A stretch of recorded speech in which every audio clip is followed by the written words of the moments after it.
If you spend 5 minutes on YouTube, you'll hear people arguing nonstop about single family versus multifamily investing. Some people say multifamily is the only way to scale. Other people swear by single family homes because they're easier to manage and appreciate better. But after managing 300 doors across Kansas City, both single family and multifamily, I can tell you the real answer is a lot more nuanced than most people make it sound. And honestly, the biggest difference usually aren't around what people talk about online. So today I want to break down how cash flow, maintenance, tenant turnover, staffing, scalability, operational complexity, and which strategy actually makes the most sense depending on your goals. The first thing people underestimate is how operationally different these asset classes are. A well-maintained single-family home usually runs pretty well, pretty quietly, especially if you renovate it before leasing. And that's something we strongly believe in. Most of our single-family homes are renovated prior to putting tenants in, and the result is fewer maintenance requests, longer tenant retention, lower turnover costs, and generally less operational headache. We bought one of our single-family rentals about 5 years ago, renovated before leasing it, and that tenant is still there today. That's huge from an investor standpoint. Now compare that to multifamily. We purchased a fourplex around the same time, and it feels like every year we're renovating at least one unit. And every turnover costs money. You got paint, flooring, cleaning, labor, vacancy, leasing costs. Multifamily can absolutely perform well financially, but operationally it's much more intense. You have more tenants, more moving parts, more maintenance coordination, more staffing, and that's the reality most people don't talk about. Now, from a cash flow perspective, both can work extremely well. Historically, our goal on a single family home has been around $300 to $500 per month in return after expenses.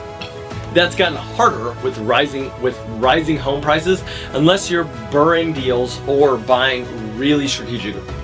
But on average, one single family home often produces slightly better returns per door than one unit in a multifamily. The trade-off is scale.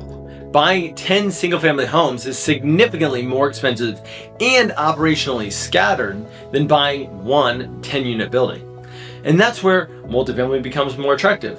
Multifamily can scale faster. It often has stronger tax advantages and in some cases can have stronger cash-on-cash returns. So the question really becomes, what are you optimizing for? Are you going for simplicity, scale, appreciation, cash flow, tax benefits, lifestyle? Because there's no one-size-fits-all answer. Another thing people underestimate is staffing. Once you start getting into the larger multifamily properties, especially north of 40 or 50 units, on-site management becomes extremely important. You need maintenance coordination, leasing support, tenant communication, vendor management, inspections, accounting system. One multifamily property we manage is around 80 doors, and we have on-site management and maintenance support there because it's necessary for the property to operate efficiently. Single-family portfolios are usually more spread out, and operationally they can actually be simpler if the homes are renovated and well-maintained. The key either way is your systems. As property managers, we learned this very quickly. We scaled from 20 doors to almost 200 in 6 months.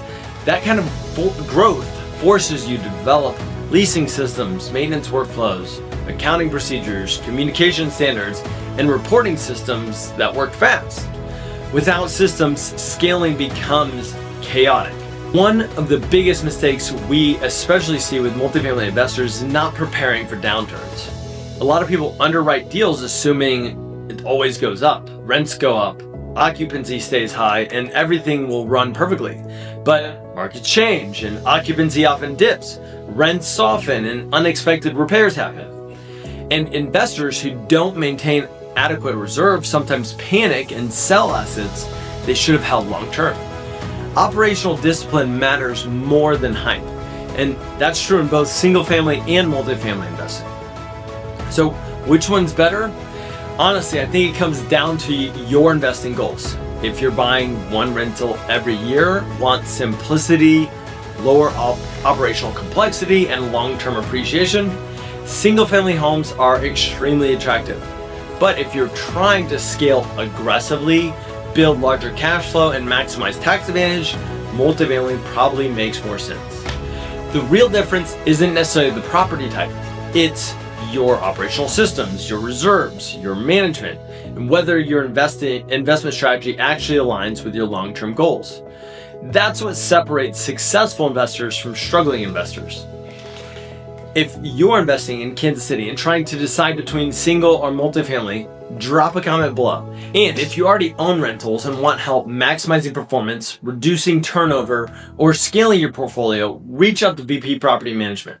We manage both single family and multifamily properties across Kansas City Metro and help investors build long-term wealth with less stress. Thanks for watching, and we'll see you in the next video.